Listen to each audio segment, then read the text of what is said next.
palavra que o Espírito Santo me deu, na verdade nós começamos ela na quarta-feira passada, e ela veio com o título Circunstâncias. Elas revelam muito sobre sua fé, sobre a sua confiança e também sobre o seu caráter. Pastor, mas por que o senhor diz isso? Porque quando a gente lê no livro de Deuteronômio capítulo 8, a Bíblia fala que o Senhor conduziu o povo de Israel, os levou para o deserto, e a Bíblia fala que foi para tentá-los, para prová-los, de uma certa forma foi para espremê-los, para exatamente saber o que estava no seu coração, se eles guardariam e obedeceriam seus mandamentos ou não.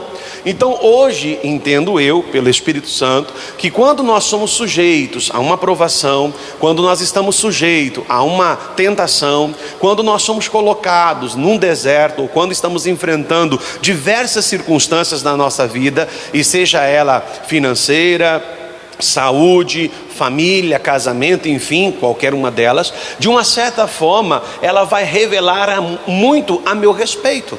Hoje a gente vê muitas pessoas baterem no peito, dizendo que são pessoas cheias de fé, mas na hora da provação são as primeiras a se acovardarem. São muitas pessoas que batem no peito e dizem: não, eu creio no Senhor Jesus porque Ele me deu poder sobre todo o mal. Mas quando um demônio se manifesta, ou ao menos essa pessoa tem um pesadelo, um sonho com um demônio qualquer, a pessoa ela fica correndo atrás de homem de Deus, de pastor, de revelador, e sai correndo atrás de gente que tem visão, e ela mesma não se coloca diante de Deus para amarrar aquele mal. Ela mesma não se coloca diante de Deus para repreender aquela ação do mal. Eu me lembro muito bem que toda pessoa tem a sua fase. Quando eu comecei a servir a Deus, quando eu comecei a frequentar a igreja há mais de 20 anos atrás, eu me lembro que eu tive um período de fraqueza. Eu percebia que o meu desejo, a minha vontade em estar no corpo de Cristo já não era mais o mesmo. Só que eu já era maduro o suficiente para entender que aquilo não era normal, que aquilo era errado. Porque a Bíblia fala que o diabo só tende a não querer nos fazer afastar do aprisco, a nos afastar do caminho de Deus. E um dia eu deitei, dormi, tinha orado, falado com Deus, apresentado, e eu tive um sonho. Não estou aqui para você ficar preso em sonho, porque eu não fico preso em sonho. Ah, pastor, eu sonhei com isso, o que é? Eu não sei, pergunta para Deus, é Ele que revela sonho, não eu, né? Aí eu tive um sonho, e naquela hora o meu sonho simplesmente foi esquisito. Eu vou contar para dar razão ao motivo de eu ter começado a falar. No momento que eu estava sonhando, eu vi que de repente havia um espírito maligno, um demônio, e ele estava à minha volta.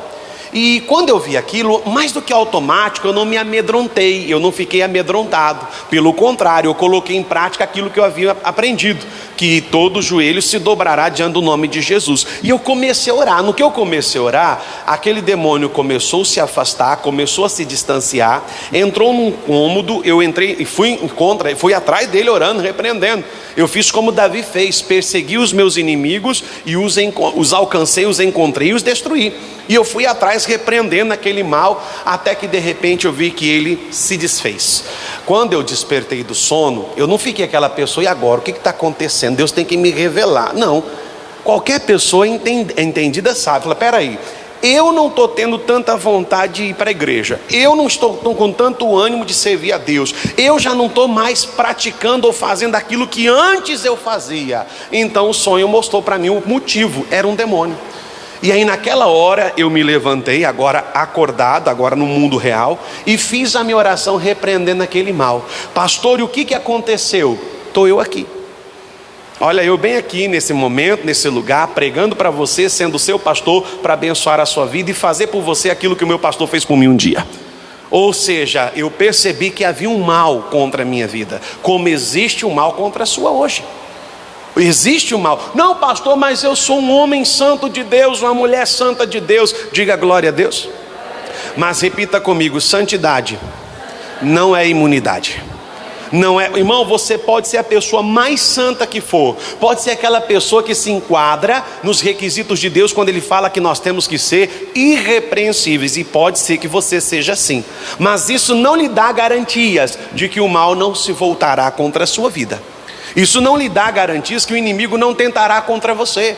Então hoje as circunstâncias que nos cercam, os problemas que nos acometem, as dificuldades que muitas vezes nós vivemos, elas vão revelar muito a respeito de nós. No caso de Israel, o deserto não destrói ninguém, pelo contrário, só revela quem é. E o deserto revelou que Israel era um povo obstinado, desobediente, rebelde e murmurador. E a Bíblia fala que foi por causa disso que eles não entraram na terra prometida. Deserto, irmão, não destrói você. Deserto não me destrói. Lutas, circunstâncias, dificuldades, levantes do inimigo, levantes do mal, não irão me destruir, mas vão revelar quem eu sou.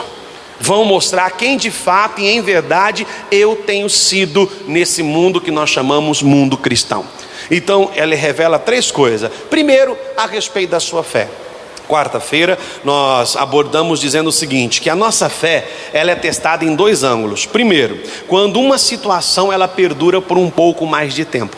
Sabe quando uma pessoa começa a buscar a Deus por algo e ela cria na mente dela que então por ela estar buscando a Deus corretamente, tudo vai acontecer muito rápido.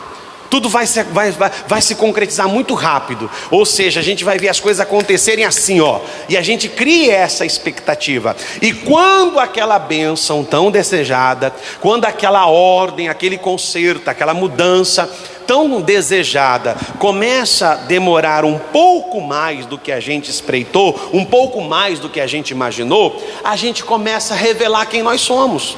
A gente acaba desistindo, a gente acaba abrindo mão. Eu vou te fazer uma pergunta. Já passou por uma situação de alguém ligar para você e falar assim: fulano, me espera na porta da casa que eu já estou passando aí. Aí você vai lá, abre o portão, cruza os braços, ou até mesmo encosta no portão, como é o costume de alguns, né? E aí você fica esperando, porque a pessoa falou que já estava quase chegando. Então você está lá e fica esperando.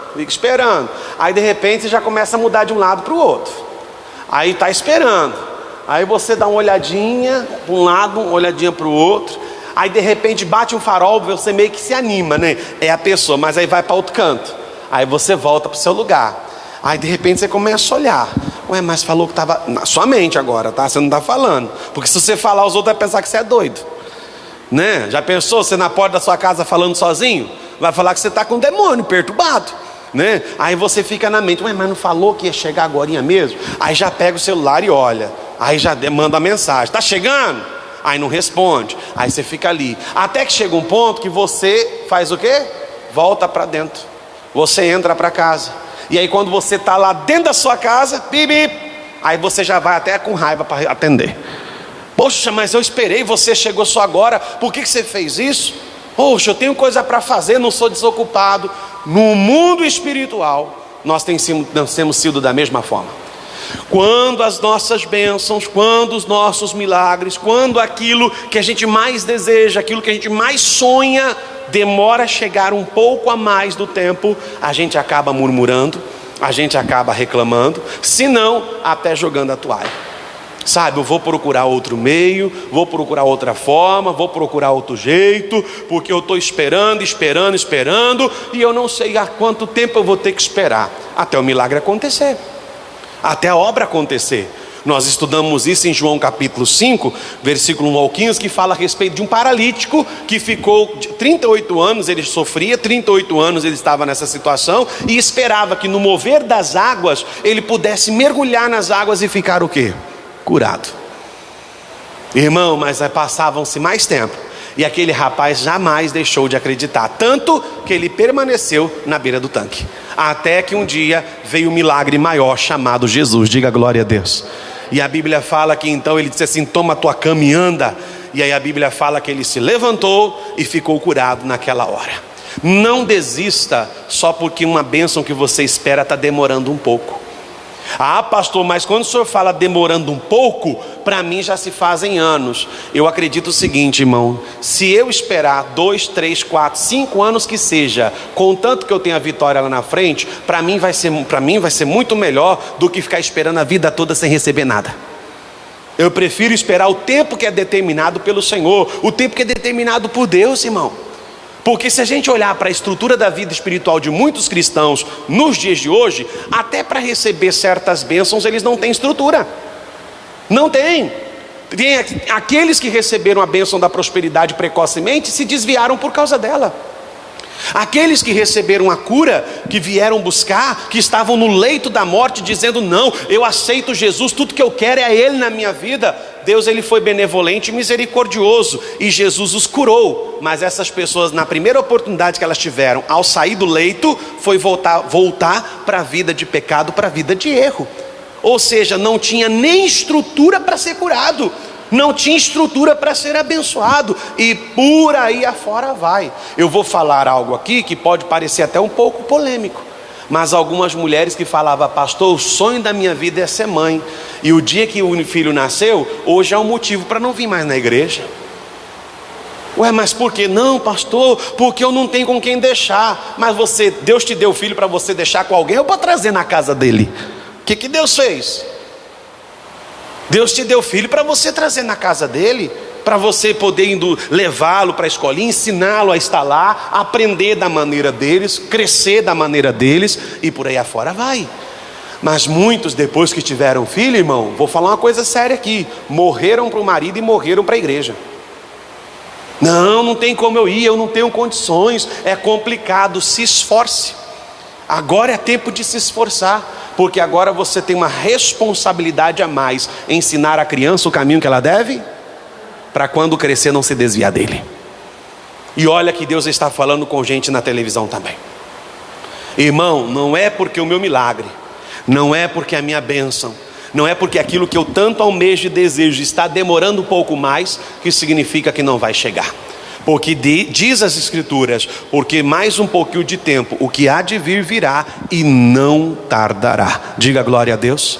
E no mesmo livro de João, capítulo 11, vamos lá, em nome de Jesus, nós temos um outro ensinamento. Nós falamos sobre isso alguns dias atrás, em alguma das nossas mensagens, mas é necessário relembrá-lo novamente, João capítulo 11, quem achou, diga bem alto: glória a Deus. Meu Deus, diga bem alto: glória a Deus. Tá bom então. Só está faltando estar com medo. Não, pastor, estou com medo porque o coronavírus voltou de férias, Jesus amado, vamos lá, gente, vamos lá. O diabo tem as suas estratégias, Vamos lá, João capítulo 11, quem achou, diga amém. Todos nós sabemos que o capítulo 11 de João fala-se sobre o relato de Lázaro que ressuscitou. Nós já sabemos disso, nós vemos isso por Deus. O relato de João, que Lázaro havia morrido, e a Bíblia fala que ele ressuscitou. Duas coisas que me chamam a atenção, foi quando a Bíblia fala que Jesus, indo em direção a essa situação, a Lázaro, porque ele foi chamado para isso, a Bíblia fala que a primeira irmã de Lázaro, ao encontrar Jesus, disse da seguinte forma: Senhor Jesus, se meu irmão estivesse aqui, se o Senhor estivesse aqui, o meu irmão não teria morrido. Passados uns dias, passados um momento, daqui a pouco quem vem? A outra irmã de Lázaro. E parece que foi combinado, porque uma falou disso e a outra chegou e disse assim: Senhor, se tu estivesses aqui, o meu irmão não teria morrido. Eu não posso deixar de ressaltar que se nós tivéssemos levado mais a sério Jesus na nossa vida e a fé que Ele nos deu, nós não teríamos experimentado alguns dissabores. Nós não teríamos experimentado. Vamos falar o seguinte, no caso como nós estamos citando, a mãe. Se a mãe, no momento que tivesse tido o filho, desde esse momento conduzisse-o à igreja, levasse-o à igreja, desenvolvesse nele o entendimento da necessidade de se estar na casa de Deus, hoje não estaria passando pelo dissabor de vir para a igreja e o filho para o mundo.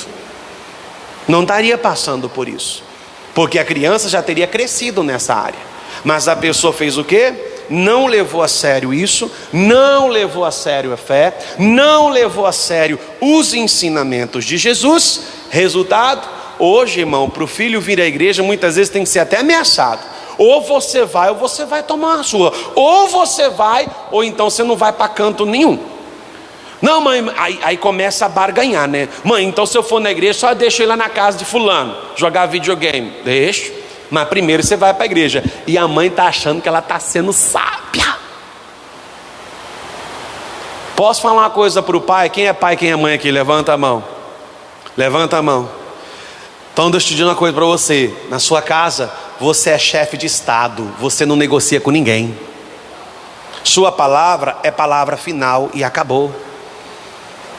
O dia que você ensinar o seu filho a ficar barganhando as coisas, você vai criar, sabe, um país adverso. E você vai ter problema com eles. Entenda que você é chefe de estado, você é a cabeça, você tem a última palavra, a última decisão é sua. E lembre-se, e não tem que explicar por que você está dizendo não. O não fala por si próprio. O não fala por si próprio. Tem que entender.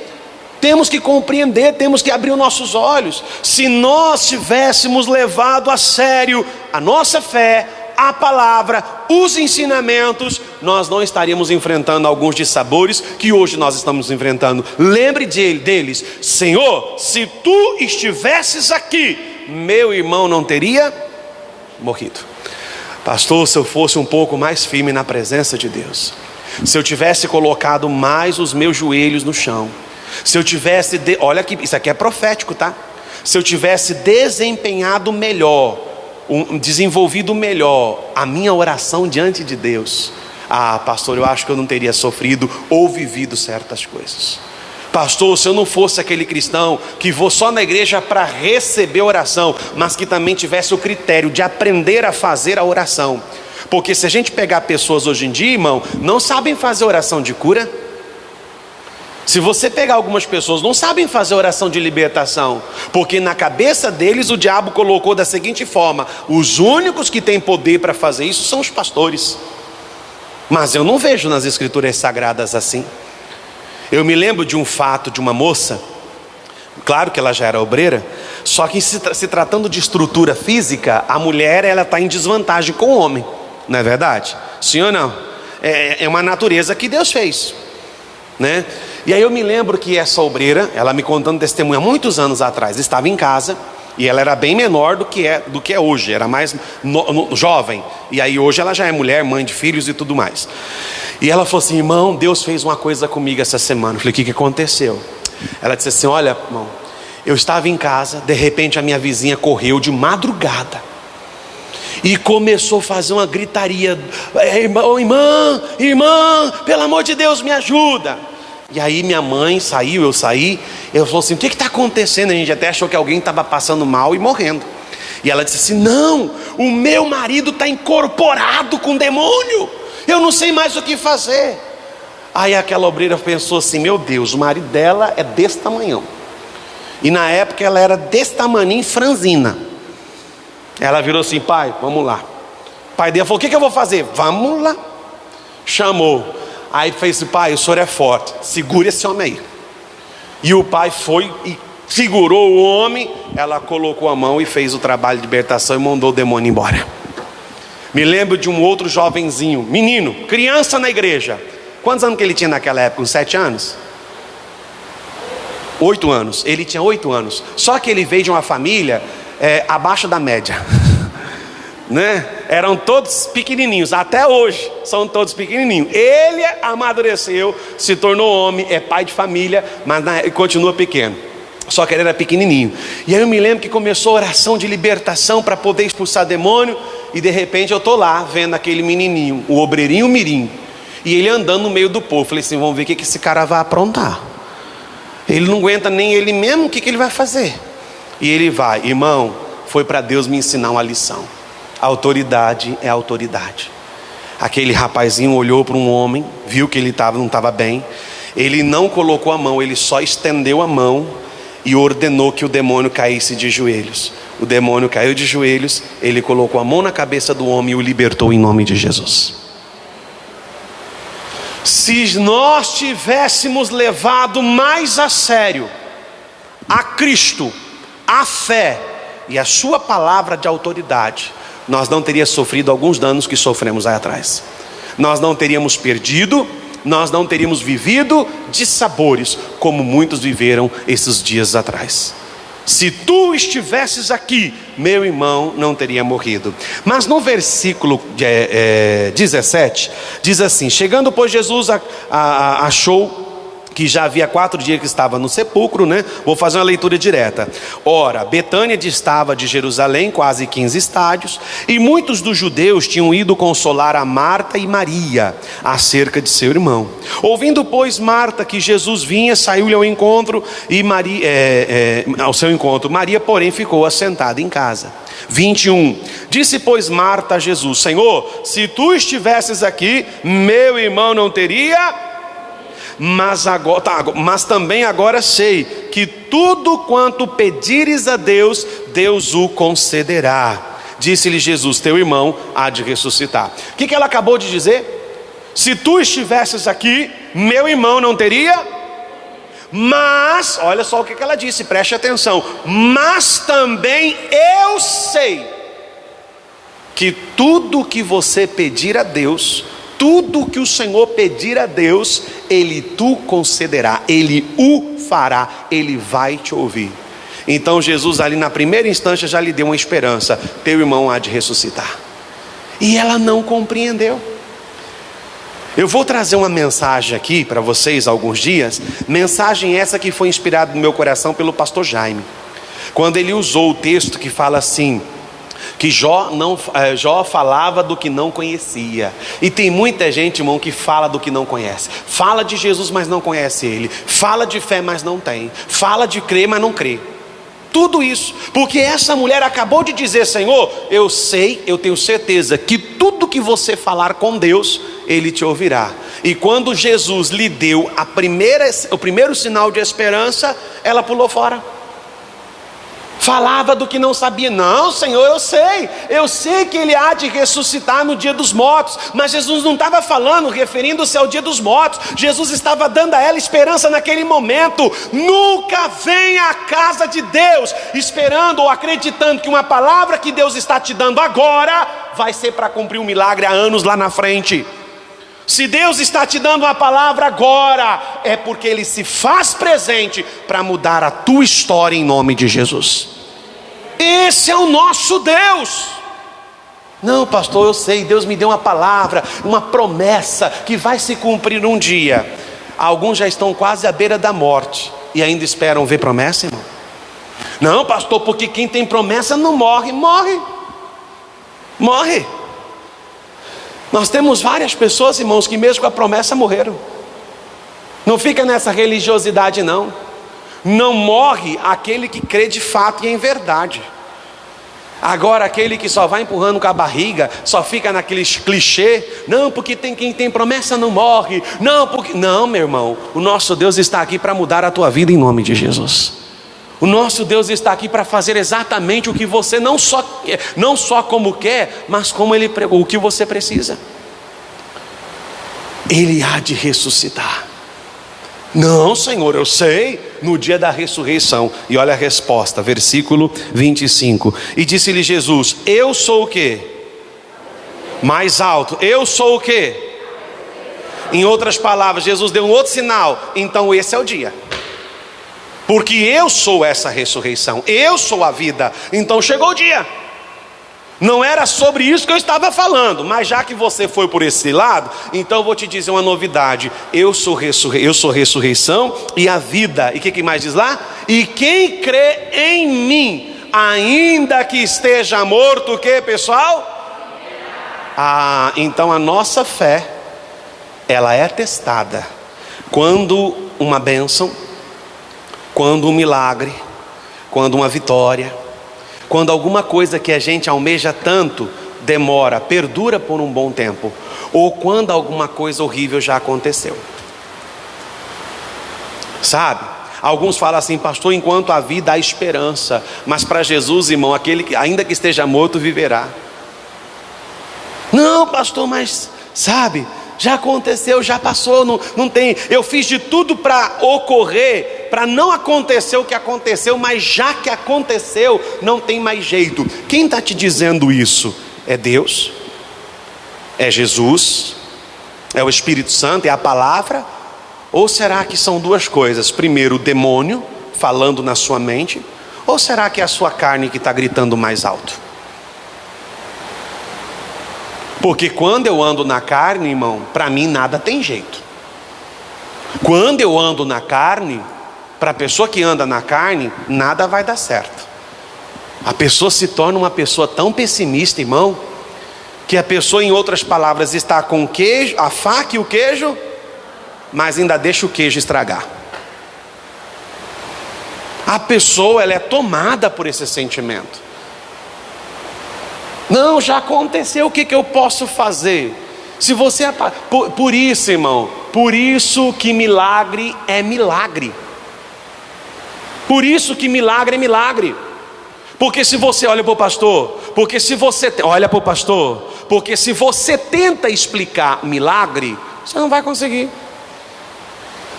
Explica para um médico, para uma pessoa que foi diagnosticada com câncer, que está com vários tumores pelo corpo, e de repente ela volta no médico de rotina, e de repente o médico olha, faz os exames, uma bateria de exames, e fala assim: eu não estou entendendo. O que não está entendendo? A princípio a pessoa já até pensa que piorou, porque se o médico está espantado dessa maneira, não estou entendendo, porque você estava cheio de tumores, e eu não sei o que aconteceu, que desapareceram todos. A pessoa fala assim: mas eu sei por quê. Eu sei por quê. Milagre não se explica, irmão, dá uma razão. Dá uma razão, dá um motivo. Explica para um médico o que aconteceu com a mulher há anos atrás. Ela passou por um problema no útero, passou por um problema nos ovários, e infelizmente ela teve que amputar todos os ovários. E ela não tinha filhos, nem ao menos casada ela era. E aquilo derrubou ela, desanimou ela. E ela falou assim: meu Deus, e agora? O que vai ser quando eu casar? Porque hoje está uma onda de ninguém querer filho, o que não é tão certo assim. Não é natural, vamos dizer assim, não é natural pessoas não quererem ter filhos. E como é que eu vou, se eu casar com um homem que o sonho dele é ser pai, como é que eu vou dizer isso? E aí ela casou com um homem de Deus. Ela falou assim: não importa, Deus vai nos dar um filho, só se for adotivo, né? Não, Deus vai dar um filho da sua barriga, do seu ventre. E então eles começaram um propósito de oração. E eles voltaram de rotina no médico. E quando ela foi se submeter aos exames, no lugar impossível, no lugar que havia sido arrancado os ovários, estavam nascendo outros no lugar. Esse é Deus, irmã. E você está preocupada, isso porque você tem ovário, e Deus vai te dar o que você pediu. Deus vai te dar o que você pede. Ela não tinha ovário, e hoje ela está lá, ó, para quem não tinha ovário, já tem uma aqui, ó. Meu irmão, não é porque já aconteceu, não é porque já ocorreu, não é porque a coisa já se complicou, que Deus não tenha poder de fazê-las voltar atrás. Vai depender do tanto que você crê, do tanto que você acredita, porque eu creio em milagres. Não importa se você já está nessa depressão, nessa ansiedade há muitos anos. Se você crê, hoje pode ser o seu último dia de desespero e de qualquer outro sentimento. Você pode sair daqui novinho em folha em nome de Jesus. Tudo vai depender do quanto você crê. A nossa fé, as circunstâncias, elas revelam muito sobre nós. E a nossa fé, ela é testada não só quando ela demora um pouco a acontecer, ou quando já aconteceu de maneira negativa e a gente acha que é o fim. Jesus então vai lá, se aproxima e diz assim: tire a pedra. Tiraram a pedra, e ele apenas disse o seguinte: Lázaro, sai para fora. Chama o seu Lázaro hoje, irmão. Seu Lázaro é a cura de uma enfermidade, então chama a cura dessa enfermidade. O seu Lázaro hoje é a prosperidade na sua vida, que você está a ponto de fazer loucura da sua vida, que você está a ponto de endoidecer, porque as dívidas estão se acumulando, os problemas estão se acumulando, e uma das coisas que você mais prezou na vida foi o seu nome, o seu bom nome, e você está colocando em risco isso. Então fala com Deus hoje. Chama o seu Lázaro. Qual é o milagre que precisa sair do túmulo? Qual é o milagre que precisa sair da caverna? Qual é o milagre que precisa sair do buraco? Chame ele pelo nome. Jesus chamou Lázaro por qualquer outro nome? Jesus chamou Lázaro por qualquer outro nome, irmãos? Não. Jesus chamou Lázaro pelo seu próprio nome. Então chame hoje na oração aquilo que você precisa e aquilo que você quer diante de Deus, e Deus te abençoará em nome de Jesus. As circunstâncias, elas revelam muito sobre a nossa fé. E se analisarmos esse ponto, há muitos que estão falhando, há muitos que estão fraquejando. Deus quer mudar a nossa sorte. Quem crê, diga glória a Deus. Vamos aplaudir o Senhor Jesus em nome de Cristo.